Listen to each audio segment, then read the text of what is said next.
it. That's my point. So as a modeler, like I would see it's okay. Maybe sometimes you've been like half naked actually. Yeah. So local, and are you like comfortable with showcase? How we're having a conversation.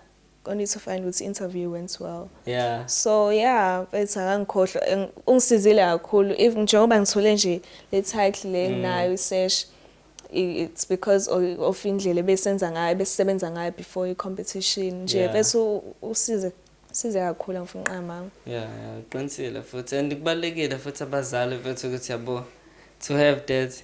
It's only about ukuthi abekhona nje bethu. Bruh, it doesn't have to be about imali. All that yabo. Yeah. Because ngiyabona nakhona he's like shout out to Baba Mandisa bethu yabo. He's doing a great job. Awupopile supopile. Of course.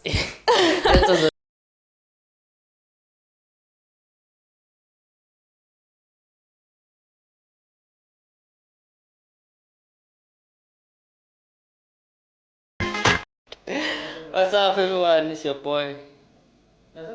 Oh, it's alright. Oh, what's up, everyone? It's your favorite podcast, G. Oh, yes, we blessed actually, yabo. It's your boy, Mr. 032 Mecca, Big Pepper Spender, #1 podcaster in KZN, period. I can say it again. Period. #1 podcaster in KZN. Namhlanje ngihamba ngedwa ke. Oh, sorry. Sorry. Okay, namhlanje ngihamba noMandisa Cele, and although I have to like announce something, uSneha akekho namhlanje bafethu, our ghost, and she will be available. I don't know when because ubalekileni vele. Busy. Okay, nonetheless bafethu, it's your favorite podcaster bafethu. We're back with another Shandisi. It's Kevin Dwande.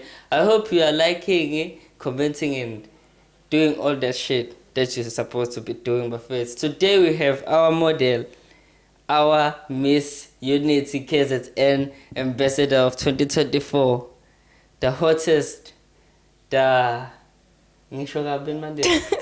Hayi usho kabi yawo. uMandisa Cele bafethu acela simshayele izandla nje on her presence bafethu. Yeah bafethu njani? Ngiyaphila kunjani? Ngiyaphila nami bafethu. Ama-nerves asenjani manje? Hayi ngiright. Hayibo. Ama-camera ayi. Into encane. Interview ayibo. Into encane. Like social ama-interview amangaki nje like?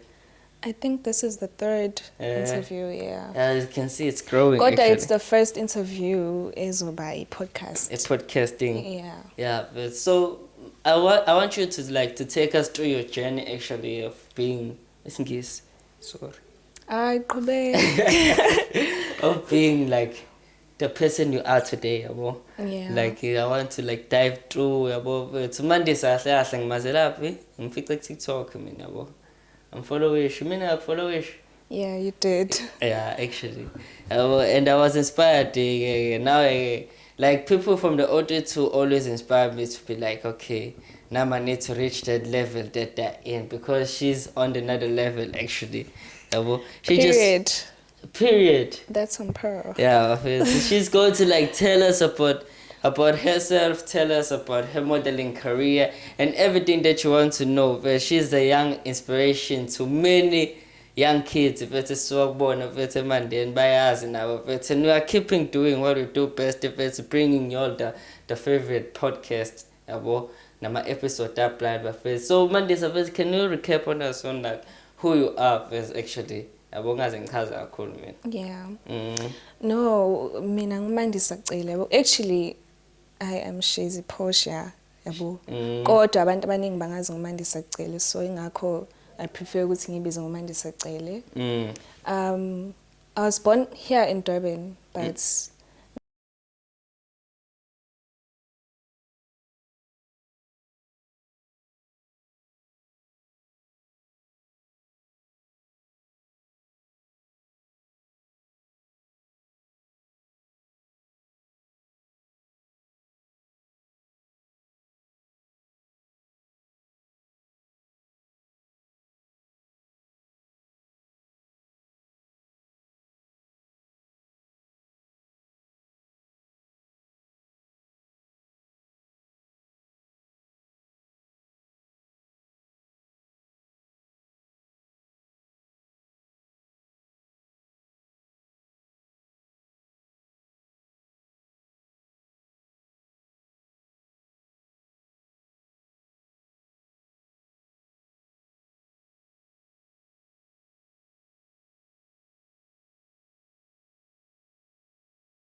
Kuphi nje okunye.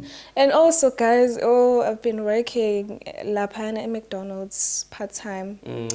Kusho ukuthi nje isikhathi nje soke emandini besivela kancane because yabo if during isikole ngiyafunda maybe recess ngiyasebenza and ngisebenza kanzima guys. There's something I want to know but yabo I can see usubalo McDonald's but na question ebengifisa ukuyazi. I've been seeing ama statuses like you love food. Yo, food lover. Yo. Ngiyakuthanda ukudla and angigcini lapha I also love cooking yabo. So yeah. Ngiyakuthanda ukudla kakhulu. I-chance nje ngiyitholayo ngiyadla. I make sure ukuthi I eat. Yeah. So like environment yase McDonald's I guess it affects like on your because you do diets actually as a model or don't like into that thing. Mina personally oqala mengabe ngiyajima kodwa ngijima gym kodwa ke into engisazoyilungisa kusamele yabo ngijime kahle ku natural nje Nkosi yami wona mzimba nje nginawo lo natural angazi ngize ngiye nje gym ever in my life and also indlela engidla ngayo I do eat yabo yonke lento ledliwayo kodwa I make sure ukuthi ngiyaflash yabo as in like ngiphuza amanzi I always drink water yabo nje izinto ekanjalo mhlawumbe ama smoothie mengithola ithuba but honestly ke gymini I don't usually go to gym. Yeah. So like can you tell me how like being a born actually not raised in Mandela like inspired you to be the person you are today? Yo honestly indawo yangakithi yabo njalo mengithi umuntu mebe ngibuza ukuthi ngiqhamuka kuphi ngithi eMandeni hlezi nje Nkosi yami kuyindawo yabo edilelekile underprivileged yabo so manje lo nto leyo yangiqhuqhumezela ukuthi ngisho sengila eThekwini whatever that I do I represent iMandeni my hometown yabo. Yeah. Okay. So like take us back a bit. I want to know ukuthi your career of modeling started when you like think about it. Njengoba besengichazile earlier ukuthi ngaqala nje early kakhulu because ngangenela i-competition ngisafunda siyavikela njengoba dusha usuku ngazela khona ngangenela i-competition I think I was doing grade 8 if I'm not mistaken ngangenela nje yaqala nje lapho because even my mom told me ukuthi no when you should try modeling yabo because should lapho wabona i-potential kumina and mina ke ngangingacabangi lokho because kuma sports ngangaparticipate the only sports engayengazama i-rugby. Yo, I know right. Yo i-rugby guys yabo nje i-rugby yashintsha kakhulu especially if umuntu esifazane yeah kodwa ke wake sports is right sheme sangifundisa izinto eziningi nje like honestly lapho sungasho ukuthi sesafundisana because like now I used to play sports like growing up I was big on like soccer yabo. Yeah, ifethu mina irabha mfunqama engifundisa ukuthi umuntu esifazane uyakwazi ukuthi uyilwele nje because automatically uba fit lapho nawo ukubabona baze bahambe so yabo uzoyibuza ukuthi hayibo is this a female or a male yabo kuba nezinto kanjani nanokuthi yabo irabha yafundisana ukuthi nibe yabo nibe ndawo unity nje izinto ezikanjalo. Yeah. So speaking about unity yakulidela ku Miss Unity actually. Yabo izinto ezikanjalo. Yeah. So I love that like nanokuthi ke if ngangidlala irabha I didn't have to go to a gym because vele yona nje isisodwa sasifundisana yabo.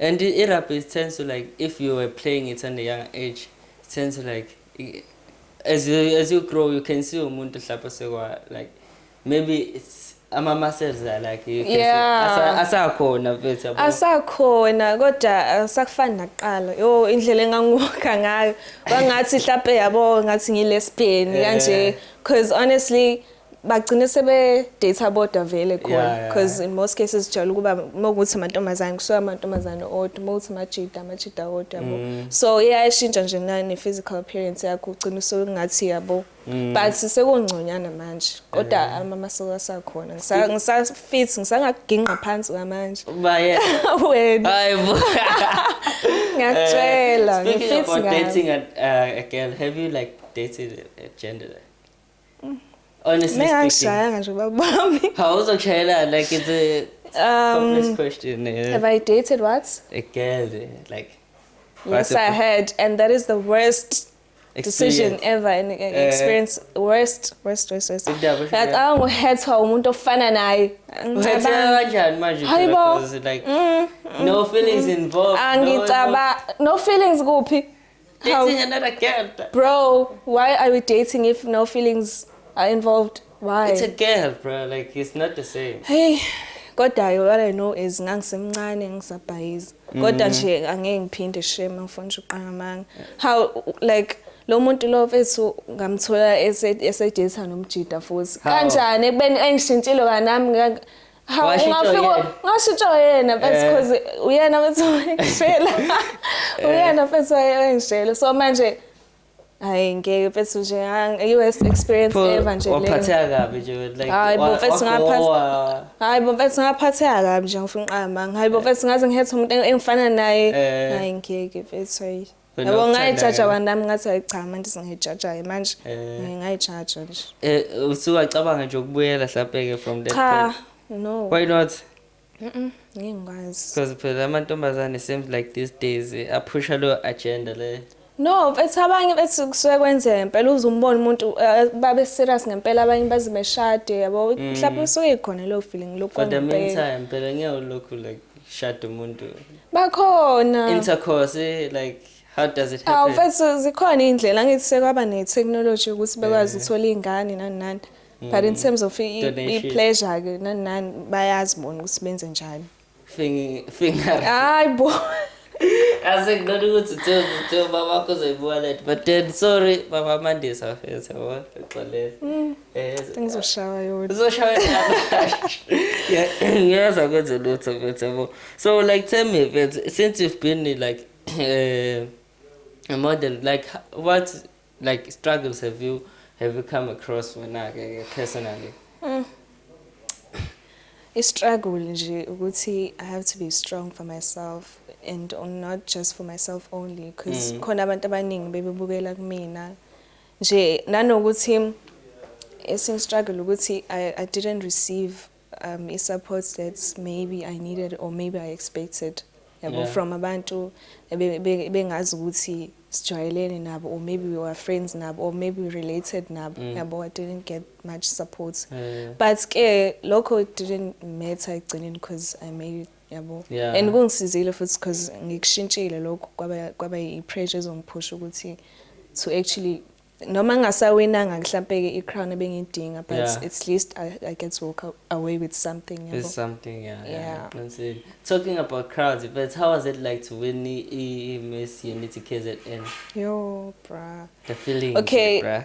Okokuqala nje ukugqoka nje i-sesh as a finalist nje kukodwa bruh was amazing. Something big bethu ngifuna uqama because even venue besikade sokumodelela kuyona Blue Waters Hotel. That is like a 4-star hotel. Yabo. So nje it made me feel special you know, in a way. Yeah. So nje ukuwina ke le sesh le ngiwinile crown bese kuyi bonus. Yeah. So competition wathola kanjani po, like do you have an agency where like spana ngathini ngaphansi kwayo well actually i-foundation le ngeke ngisho ukuthi agency because le foundation is UNI foundation. It doesn't focus on modeling skills kuphela. It also do izinto enjengokuthi bafika esikoleni banama programs awu2 eyokuqala ile i-Take Me to Varsity Drive mase kuba ile yokumodela ke ama-annual beauty competition. Leyo yokuqala kade ngimenshina i-Take Me to Varsity ilapho soke befika khona kuma high schools angazi noma bafika nje bathi uzokutshengisa ama-handles abo uzowabona bafika especially eMandeni bafika njalo bezosiza abantu ukuthi beba-applyise especially matric abafuna ukuya ema-varsity nje izinto ekanjalo every year ba-apply bafika especially kwindawo njengasesikoleni emthengeni indawo e-underprivileged yabo ayinayo access yo-Wi-Fi akukho ngisho i-lab yabo Yeah, yokuthi esikoleni. abafundi ayikho ayikho so bafika kwindawo ekanjalo ezi underprivileged bafika bayisize ngama applications and not just that kuphela baphinde futhi benze izinto lezi zama modeling competition ukuthi nawe nje ethi angifuni uqama leya foundation leyana ngifunda okuningi ngathola icomfort even abantu even uzoyo walk on stage but ubu walk with confidence because why abantu abakwi background bakusiza ukuthi relax bakusiza ukuthi calm it down before you even get to walk on stage usuwalka vele usiyabo usungcono yeah so nje into kanjalo akuyona agency it doesn't focus kwizinto mhlawumbe ezi-modeling ezoletha imali kuphela they also give back to the community that's my point. So as a modeler, like I would see it's okay maybe sometimes you've been like half naked actually yeah so loco, are you like comfortable with showcase how ngiyakuza thanks for having a conversation I always get such questions I am comfortable with my body that's what is modeling for ukuthi ube confident about umzimba even if I have stretch marks so what anginawo nje angithi nani bafana nama stretch marks ninawo phela sonke ninawo but then game i-modeling it's about i-confidence nje ufethu ube confident ngomzimba wakho ube confident nje ngoba wena nje uyi-appreciate wena umzimba wakho so obviously I am comfortable walk on stage I don't mind. Lokho mfethu akuthathanga isikhathi eside mhlawumbe ukuthi like to get used to it as a modeler? No honestly because I've been a model futhi photographer where lapha ezoshutha khona nje photo shooting ngaye kuyona yabo emandeni lapha ngasekhaya emachibini sakwelinye nje ihlathi eligeleza khona amanzi and then we did ama pictures amahle kanjani and I was literally naked.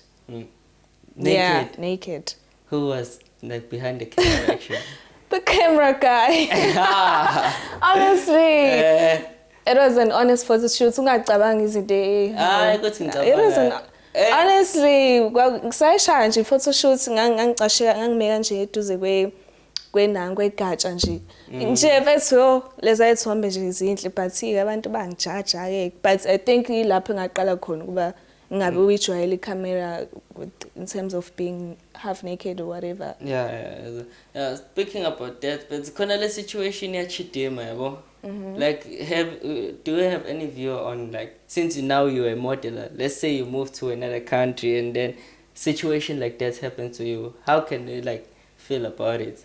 Manak leyo situation le angazi nginotice yazi ngiyilandela kakhulu kwenzakala so uChidema joined the Miss SA like the Miss SA thing the modelers so she was like one of the contestants or abantu ababezowina like yabo so people like found it out after her family celebrated ukuthi kahle kahle she is in the top 10 ba celebrate her and then people like ba find out yazi the power of social media so people found it out ukuthi yabo akasiyena wala South Africa but she's from another country but here kodwa ungenele uMiss SA oh yeah why ifihlile vele bengafihlile phela it's not maybe in her mind it wasn't something that she would like okay maybe it will affect my career some sort of way.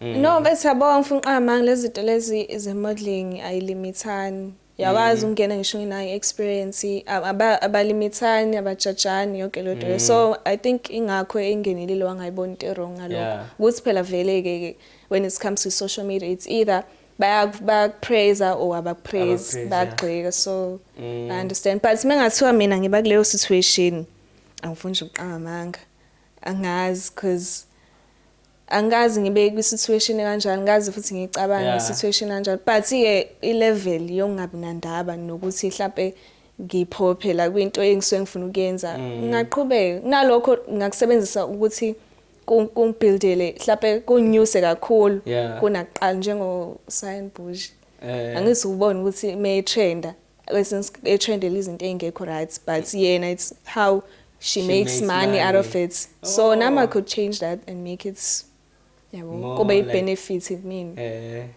So Yeah. like, do you see as setting a global set example as a sandwich? No. No, I'm asking. I was just making a typical example. I want to- Angibukeli kusayinbush yeah, ngiyamthanda but nje angibukeli Do you again. think that is like a way to make, it's a right way to make money? Because it seems like people are doing things just to make money off, like, is it No, they honestly, awkward? so you can't judge bethu yabo. That's number one, you can't judge. Awazi ukuthi umuntu usuke edlulani kuyiphi into eziqala izinto ekanjalo. Abanye mfethu benza izinto ekanje mhlawumbe because mhlawumbe babe rapiwe izinto ekanjalo. So I can't judge, but mina personally I don't think I would do something like that. Yeah. Have you thought about being an activist or some, because talking about rape and so, because maningi mfethu ama-cases esiwaziwayo mfethu when it comes to amantombazana amancane mfethu yabo afase izinto ey'kanjalo mfethu, like I want to like hear from you mfethu ukuthi how do you feel about that, bruh? Yo bra, as a model kubalekile ukuthi ngikwenze lokho. Yabo, because if you're a model usuke uzo representa kahle kahle yabo abanye abantu besifazane kahle kahle usuke ufuna ukupaint image kubantu besifazane ukuthi nabo they can also stand out, they can also look beautiful, they can also be confident yabo. So kuyi responsibility kahle kahle ye model ukuthi ihambe kubantu, especially not kubantu besifazane kuphela but to almost everyone. Ukhulunywe ngale ndaba kanje, even though sometimes buye ngasizi because la eSouth Africa now yazi ubugebengu, it's on another level. Kodwa kwabanye kwezinye indawo kuyasiza, kuyehle yabo, kuyehla kancane. Yeah, vele phela like it's not about making a huge impact, even if into incane kanjani, like you can like able to change how people think. Yeah, that's true, as long as you believe. Yeah, ngakwenza lokho vele izinto engisazozenza actually since ngiqedile i-test camp. Ngisazohamba vele ama high schools ngikhuluma nabantu, motivating people, or maybe and also ama radio stations ngisazohamba futhi nje as a model. So yeah, it's one of my responsibilities really. When are you ready to like have those type of responsibilities? But model, I remember when I Miss Universe something, she was traveling the world, like. Yo, bruh.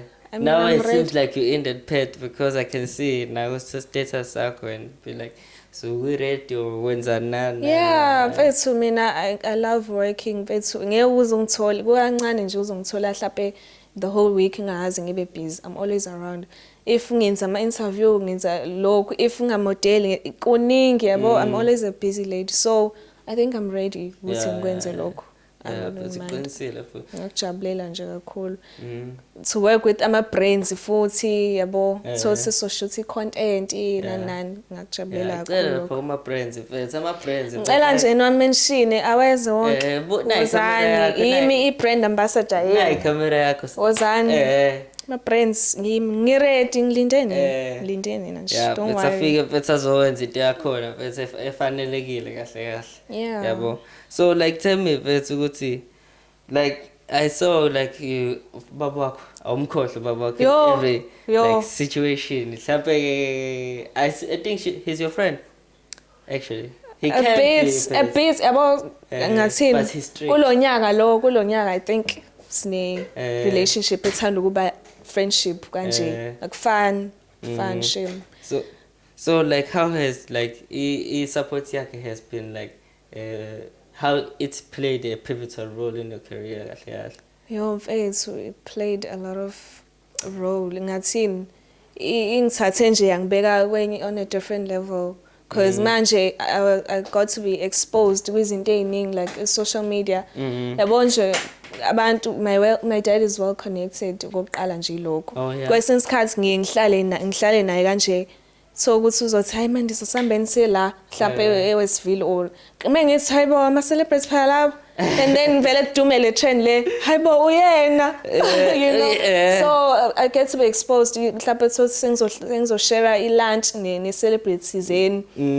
So ukuthi sengizoya kwi-interview. I remember ngiya kwi-interview kwi-radio station for the first time. Yo nganginqanqazelani kodwa only to find ukuthi interview went well. Yeah. So yeah, mfethu akangikhohlwa ungisizile kakhulu even njengoba ngithole nje le title le nginayo isesh it's because of indlela besenza ngayo before i-competition nje bese usize kakhulu ngifuna uqama. Yeah, qinisile futhi and kubalekile futhi abazali bethu ukuthi yabo to have that. It's only about ukuthi abekhona nje bese. Bruh, it doesn't have to be about imali. All that yabo. Yeah. Because ngiyabona nakhona he's like shout out to Baba Mandisa bethu yabo. He's doing a great job actually. Yeah, sibonge lapho. So now do you see yourself as one of the Miss in 5 years to come or years to come? Maybe next year nje now singawujoin Miss SA. I'm asking. Ngiyasaba. Sabani? Ngeke I feel like ngathini angisabi yes kodwa I feel like samele ngilungise izinto eziningi mina before even ukuthi ngifake leyo situation kanjalo because angifuni uqama yabo as much as usuke ku Miss SA mhlawumbe kuzobe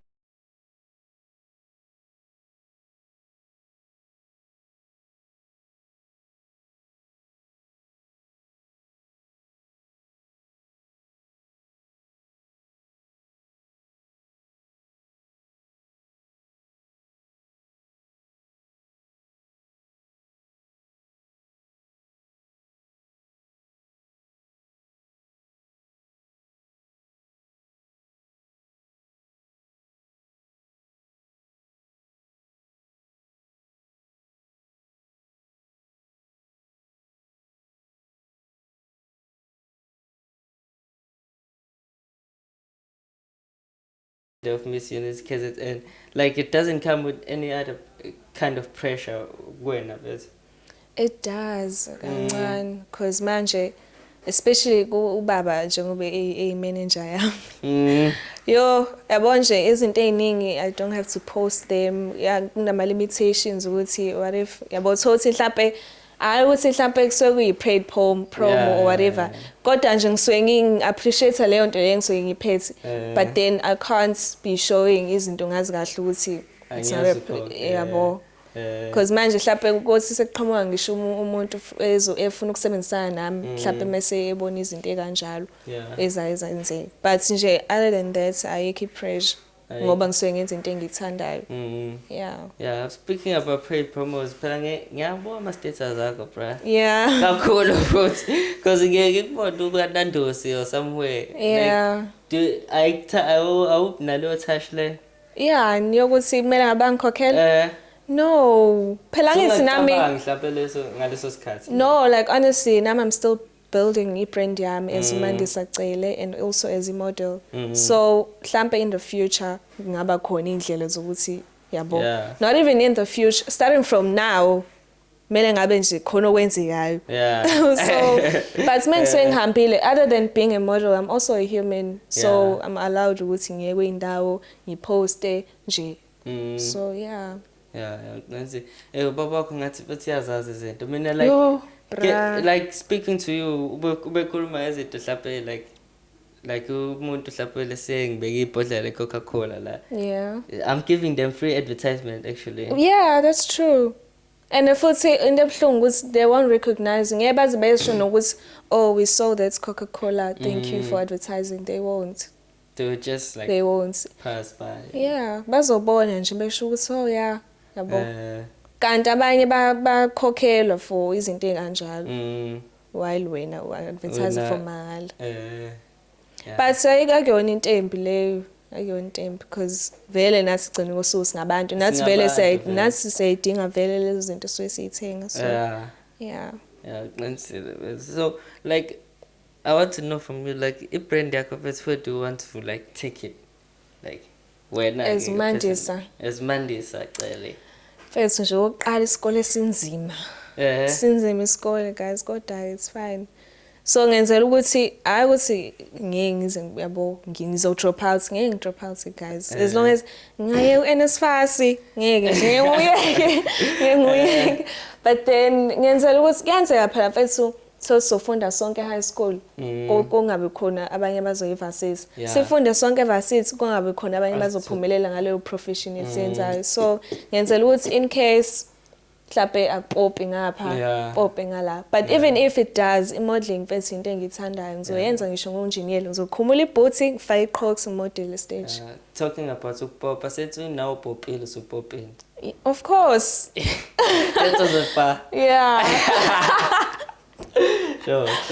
Yeah, but uqinisile futhi phela sometimes we have to like balance things yabo. yeah In case yabo if okunye akuvumi and but Sizozama since you are an ngapha. engineer like vele into owethanda ukuyenza nayo le. yeah ngangithanda but ngifuna uqama nginesingi ngangithanda kodwa ke Unesing? yeah ngangithanda phezulu and ngangeke nje ngize ngibe labo nesi laba ababhitha laba ehlezi sibabona Yeah, athi umuntu woza siswe silonda hayibo Cha, phela why usukhona. umemeza Osukhona mfethu akade bethi ngibabona abantu nakhona nje ukubona Ayi, abantu abaningi. Iyacika leyo nto. mina nje one thing about me akekho umuntu ongashintsha personality yami ngisho ngangigcoba kanjani ngizo react ngaleyo ndlela ngireact ngayo noma nginga-react but it doesn't mean ukuthi uzoshintsha personality yami mina I'm kind ngizophelela lapho Oh yeah ngangeke nje ngize ngibe labo nesababhitha why ngizobabhitha because I get paid maybe why send phela mfethu uvuke like ish you were not feeling the day or like maybe khona into ekucasulile No. ekucasulile. it's about understand ukuthi le profession onayo vele wawazi before you even get there ukuthi uzosebenza ngabantu Yeah. even if you're having a bad day or one of those moments kodwa egcina kosuku usebenza ngabantu bona labantu bona bazokunikeza inang isinkwa yabo bona bazobeka isinkwa etafuleni so uzomela ubeke nje ama differences akho eceleni make sure ukuthi uyaspana mawuspana uyaspana nje kahle kahle Yeah. and nanokuthi mina senginayo vele experience from ukusebenza eMcD ngiyawazi abantu ngiyawazi ama custom ukuthi kanjani yo uthi balethele into bethi abayifuni lento bona bafuna elinye nje customer lizoqhamuka ubone ukuthi yabo leli hayi ukuthini ufuna uzongixoshisa nje phela hayi please call the manager hayibo vethu so nje lapho nakhona kusengasiyona phela intention yakhe lapho nawe usumlethele into engayifuni actually. No vethu I-communication nje ukucommunicate nje nomuntu why kwamele uze kubiza umunye umuntu esithathu why ngasho ukuthi no vethu azini angithandi lokho ngenzelile noma mhlawumbe kunenwele lokho ngifakile noma kunani communicate nami mina I'll make sure kanjani because thina besifika eMcD sifuna like kuyenzeka angazi nami kanjani but kuyenzeka mhlawumbe kusuke kuumuntu osuke eyenza lento le. No kuyenzeka kuba ama customer futhi sizofaka into ngenxa ukuthi so expect ukuthi izothola okunye ukudla kodwa kuyenzeka futhi siyalethela kanti mhlawumbe likhona onwele asazi nathi kanjani because anikuthathini lokudla lokho niyokubeka hayi siyakulahla kuba i-waste kuzodluba yeah ucabanga ukudla kade kujikiswa i-custom siyakulahla kuba i-waste that's not the vibe actually yabo. yeah Kodwa ke but since you are like a hardworking person but like what did you ububuka wena uthatha up lokho for to be this hardworking actually ngathi kuningi okwenzayo hayibo kuningi mfethu kuningi ngifuna uqamanga I think abazali bami mfethu bona etha ba instill lento le because ubaba wami engakutshela ukuthi zingaki nje izinto azenzayo hayi shaw Herbalife unawo udayisa imoto uyi-personal coach hayibo ziningi izinto ziningi the list goes on so even my mom ziningi na izinto azenzayo so manje I think mhlawumbe iyona into esegazini iyona nje into esemndenini eyenzakalayo but I love working yeah you enjoy actually affecting down mhlawumbe like ama studies akho actually. No, I do have time for my studies. I do make time for my studies. Njengoba kade bemele ngabe ngizala ngizokhuluma last week but then ngenxa ukuthi bengi-test week I had to postpone. So yeah. Kodwa esinsikhathi kuyenzeka ukuthi ngizohamba ngiyona njengokusebenza nje mebethe nje woza uzongena ukuze ngavale isikhala sakho while ngibhala ama-exam. But ngiyazi ukuthi vele ama-exams sothi ngibizwe ngo-Monday ama-exam ayaphela vele Wednesday so ngazama ukuthi ngipentshise kanjalo ngibhale and luckily ngikhona ukuphasa yabo ngiqhubeka ngiyazi vele ukuthi Wednesday sengaqeda sengizokhona ukusebenza nje kuphela ngabe ngisafunda so ngiyazama ubalansisa kubalekile futhi ukuthi ubalansise mina ngathi ngisahlula ukubalansisa isikole nakho lokho Wathi Mfethu kunzima. sengenza into ey'ningi. Hayi phela ukuthi kuyangihlula but then esikoleni yabo like they don't have like leyo nto leyo ukuthi yabo sebezopressure something Oh, like yeah. everything yeah. If even if ngalova a week still ispan sami ngizogcina ngisenzile kodwa. Phela vele kodwa-ke ama-high institutions anjalo-ke. Whether uyalova or awulovi abanankinga, abana-stress. As long as nje bona beshayile ispan sabo. Phela angazi phela experience from working like ekufunda e-university, how is like environment yakhona wena bubuka? Hawu mfethu ukufunda hayi ngifunda uqamba kubuhlungu isikole nje sibuhlungu guys. Nathi nanijabula nje e-university. Hayibona ngangijabula ngakade ngibatshela la kwi-live ukuthi kanti guys yiphi le varsity mina engangi-imagine ukuthi ngizobe ngigqoke ama-frontal every day ngizophatha i-iPhone eyi-latest. Nakho nje uphatha iPhone. Your latest how 15 ngangitsho ukuthi no 15 I don't think ngizoyithanda. indaba kodwa phela awekho ama-feature ahlukile like akhona kancane akwazi ukuthi ngabe ngalokho be-upgrading ngekho i-feature ehlukile. Yeah but then nje etho ngangalindele nje ezinye izinto eziningi ukuthi ngangitsho ukuthi nje mina lento yo-cross night izoyigcina e-high school. Kanti nje cross night uyadlala wena. cabanga mina uyakwazi nje futhi u-cross night-ke ulale ngo-4 uphinde uthole u-4 ku-possible 4% nje how engineering usubunzani kanti wena kanti engineering hayi bo engineering hayi nzima engineering guys. Isikole nje kahle kahle ayikho ikhoze elula actually ngifila ngathi yami kodwa ilula lengenzayo isho izinjani ngcono kodwa mayilula shuthi awuphazamiseki kangako. nakho lokho engikwenzayo lapha bese kuyangisiza yabo just to like getting used to use the microphone if it's because I'm doing it radio kahle. Oh yeah. So like I'm getting used to it. Ngcono bathi mawufundela into elinkayo nento oyenzayo vele shuthi uyafunda i-theory ngala ngaphenza ama-practice yabo. Sure zinjani. Nasesikoleni vele phela akukho like theory based. Yeah bashaya na-practice I understand. A lot of practicals. Yeah kubanjalo vele kuma-colleges. Yeah, but but like I wish we can talk about everything, but then since you say I want to talk about everything and anything. Why vele into kanjani qala leyo? How? Nje wasesingabe personal wena. No. Yo ningaba kodwa ish phela guys mina i-manager yami. Injani manager yakho? Very strict. As you said. Akafundi mfethu nani yazi abantu baba overprotective ingane especially ingane zamantombazane. Ngisho ngaba ngaki ngizohlezi ngingane so and I respect that. But ke phela ke akusho ukuthi kumele ngasocialize nami. Yeah vele ke balekile socialize ngazoyivalela endlini. Babe ngikuvalele endlini sakhona. Hayi ngangavalelwa mina. Busho nje ukuthi baba sicela yonke i-groups thizeni. Groove kanjani manje? Indaba. Uthi nje ubaba abazali bami nje they believe ukuthi a lady sips wine ahlala endlini. Nje yazi into right futhi a lady must know her place kahle futhi yabo. Wena ukusebenza kanjani? You have to zikhona phela lezo insuku lezo lapha zisuke yabo ngihlala endlini sip wine nani kodwa esinsikhathi especially nje mengistresswe isikole ngathi nje ngami weqhobhoza nje strong khohle izinto eziningi that's the moment when you have to find ekugcineni kosuku mfethu I can never be 19 yabo again.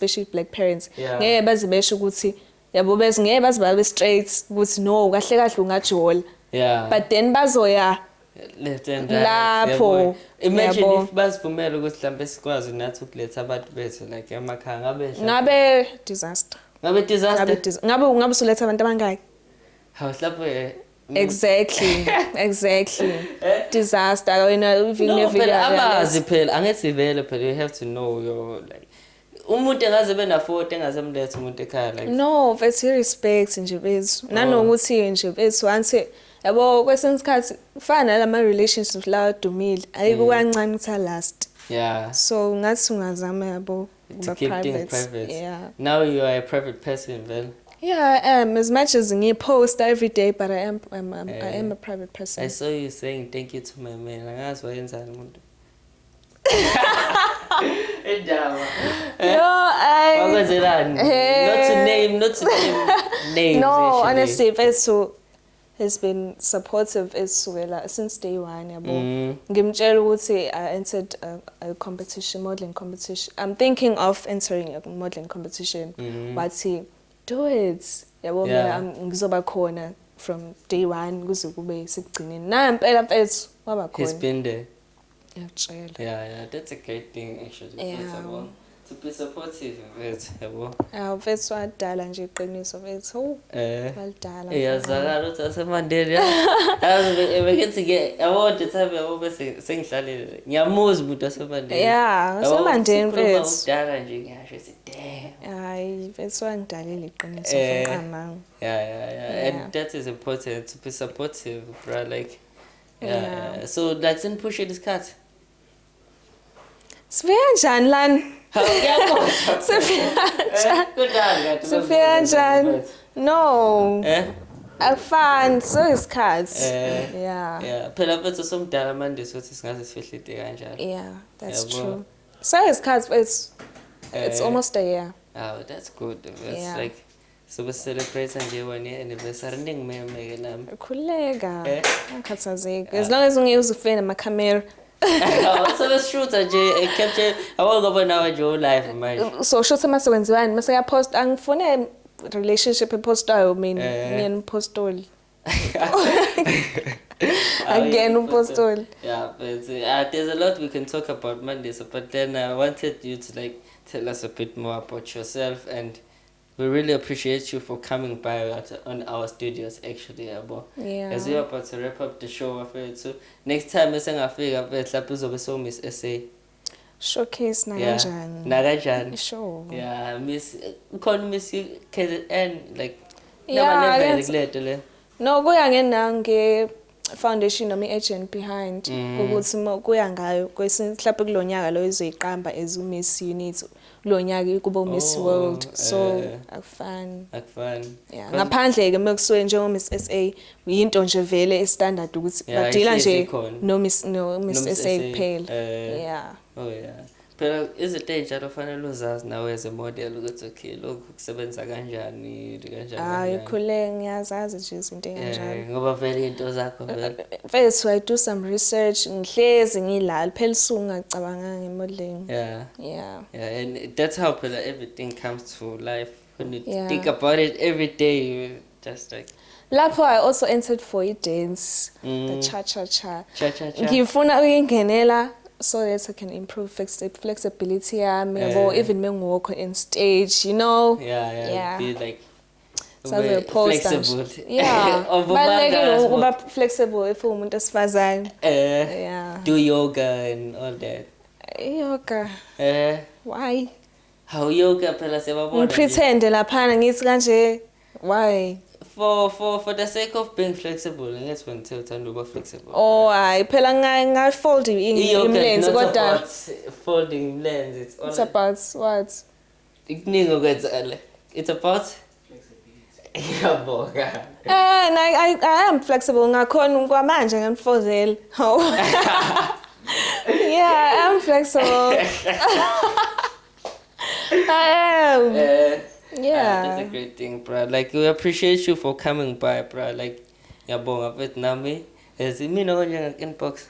Yeah, and we did. Like, damn, this beautiful lady is doing like things like this. Yeah. Yeah, and it's strange ukuthi mhlawumbe uqhamuke emandeni. Yeah, Yeah. it's not strange. It's not strange.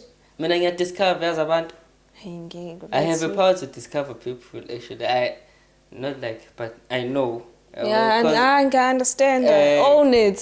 I Own it, yeah. I have a power to discover people.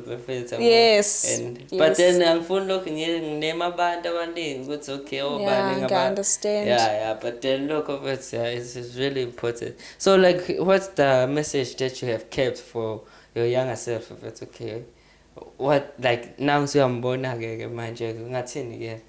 My younger me. Yeah. Ish.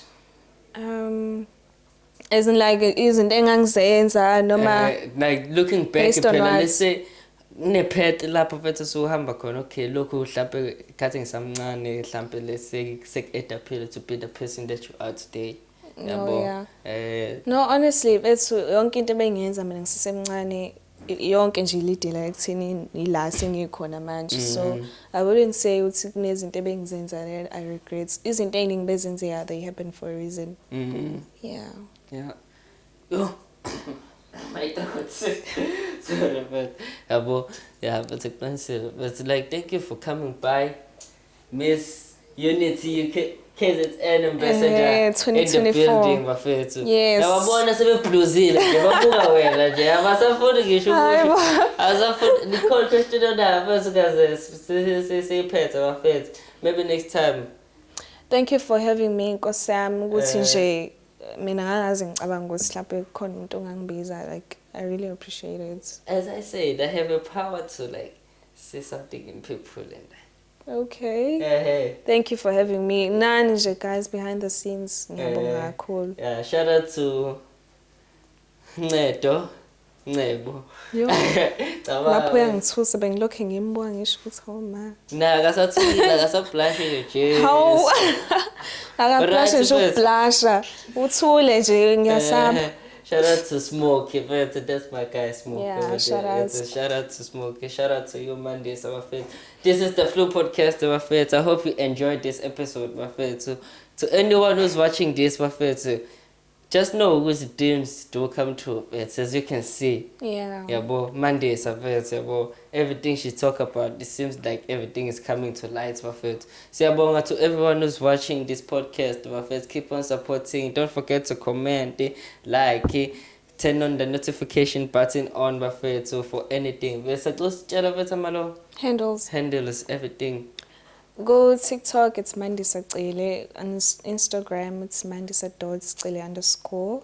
And also I opened a YouTube channel, but so nigga link. Yeah. Abantu bazo subscribe. Yeah, it's Mandisa Cele. Nang, yeah, I think gonna. I follow it, guys. And the bank account. Go up here, time man. In terms of the bank account, funny numbers kodwa nje ya ngisubscribe and follow yabo boningi nje okuzayo. Yeah. Follow up on the journey, the amazing journey of Mandisa Cele bafethu. Siyabonga kakhulu ukuthi she's here. Bafethu, this is the Flu Podcast, as I said. Friends like us who will bring you the most relevant people you will ever meet in your lifetime, bafethu. This is the best podcast in KZN. Period. And that's on Pearl. Okay. Okay, my friends, don't forget to like, subscribe, and comment, and do everything. My friends, share, my friends. This was the best. My friends.